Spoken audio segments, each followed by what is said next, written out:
Meanwhile, President Recep Tayyip Erdogan is greeting NATO leaders at the summit venue. We are going to be talking to political analyst James M. Dorsey live from Singapore. Welcome to our NewsHour, James. Pleasure to be with you. Thank you for having me. James, I'd like to start with some of the statements that President Donald Trump made while he was delivering joint remarks with Secretary General Mark Rutte. And I'd like to start with the most important one, is that his statements about Iran, where he called officials evil, sick people, scum, cuckoo, liars, and cancer of the earth. And when asked if the ceasefire has ended or if the memorandum of understanding has now ceased to become significant, he said that, I think it's over, and that Iran can talk, but will be wasting their time. Now, what does this say for the future of any possible talks between the two sides? I wouldn't attach too much importance to President Trump's slurs with regard to Iranian leaders. It's not the first time that he's done that. He's done it repeatedly at moments that he was angry at Iranian actions. I think there are two important things to note with regard to Trump's statements of substance, and those are the caveats. So the caveat in his declaration that the memorandum of understanding was over and that he wanted nothing to do with Iranian leaders is that he left the door open for negotiations. In a weird way, he was doing what earlier the Iranian Supreme Leader, Ayatollah Mojtaba Khamenei, did when he said, I don't believe in these negotiations, but the president wants to do them, and that it's his responsibility. That's essentially what Trump said today.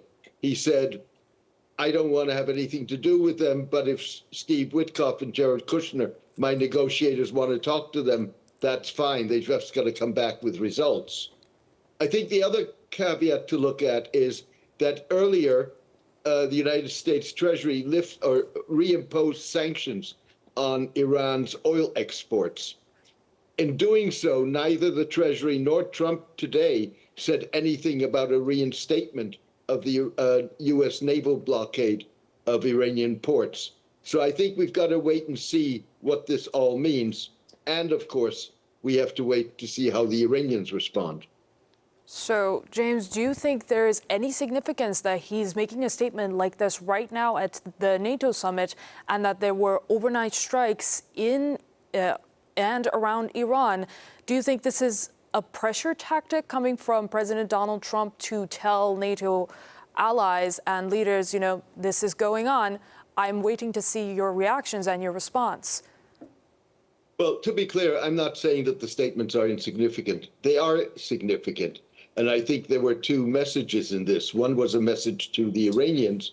The other was a message to NATO. The message to the Iranians was, we are going to apply military pressure to get our interpretation, or my interpretation, Trump's, of the memorandum of understanding implemented.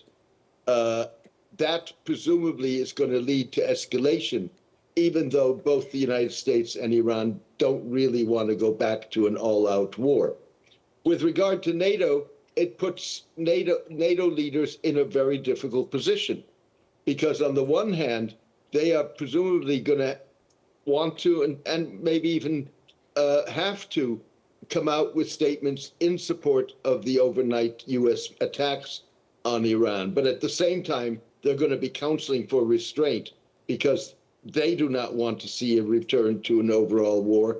And Europe, of course, has been affected, like many other parts of the world, by the throttling of traffic through the Strait of Hormuz.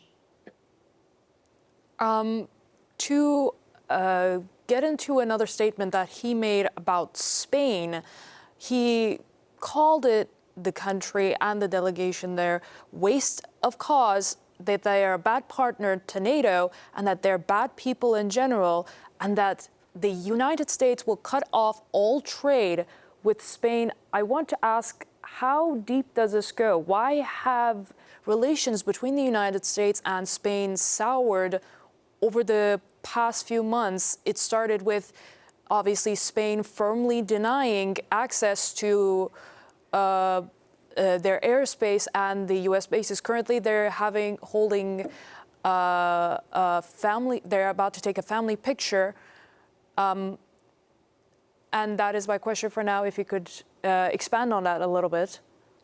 Sure. Again, his rant against Spain is not new.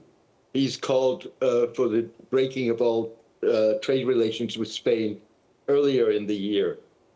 Spain indeed refused to allow bases in Spain to be used by U.S. forces engaged in the war in Iran, and that was something that significantly upset Trump. But also Spain has been particularly critical among Europeans of Israeli Prime Minister Benjamin Netanyahu and of Israel with regard to Gaza, and has been critical of the board of peace that Trump established as a transition mechanism in Gaza. So what this means, I mean, obviously, he publicly instructed his Treasury Secretary, Bessent, to act on his instructions to cut off trade. What that means in practice, we're going to have to see. As the family picture is being taken right now, I would like to ask you, what key announcements and decisions should we be looking out for in the coming hours where presumably President Donald Trump, obviously Secretary General Mark Rutte, will be delivering it to the press so that we can report on them? Well, we're going to obviously get a declaration that's going to speak about enhanced burden sharing, enhanced European and NATO, other NATO member commitments to increase defense spending. It'll be interesting to see whether the draft indeed identifies Russia as a long-term threat to Europe. This session today must be Ukrainian President Zelensky's worst NATO nightmare. He had hoped that Ukraine would be a focus and that there would be expressions of increased support, particularly with regard to air defense. Clearly, the meetings that are going to go on this afternoon are going to be overshadowed by Iran.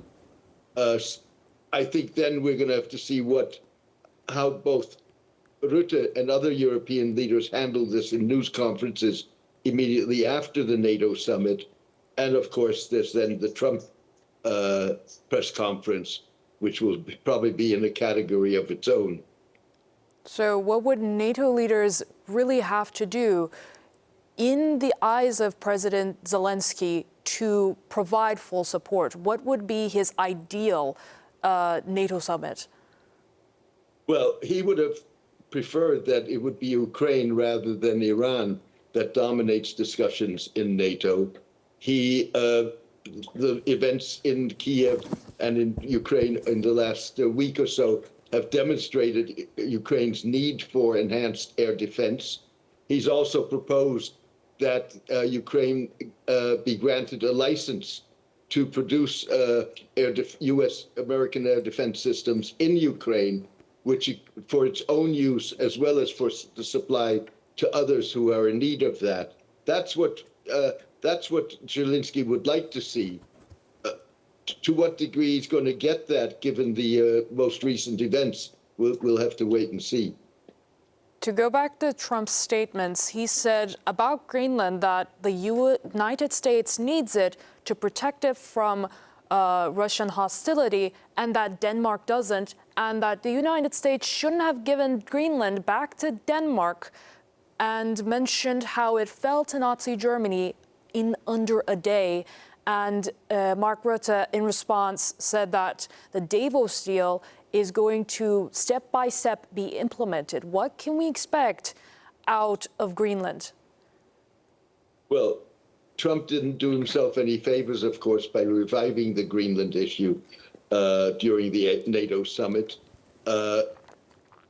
Essentially, what I think we're going to see is on the part of Denmark, but also on the part of others, arrangements or proposals for arrangements that would give the United States an enhanced military presence in Greenland. But I mean, the discussion of a handover or a sale of Greenland to the United States as part of the United States is not something that's going to happen. So when the Danish Prime Minister said that Denmark would defend NATO and Greenland if should a threat arise, could Denmark actually follow up with said statements? Well, it's no match for the United States in terms militarily, but I doubt that it would ever come that far.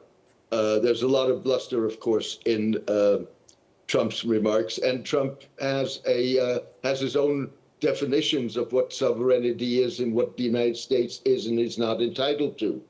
But I doubt that it's going to go as far as the United States invading Greenland and militarily taking it over. To wrap this up, I would like to ask you, what are you expecting NATO's relevance and role to look like over the next decade, given all these shifting pressures?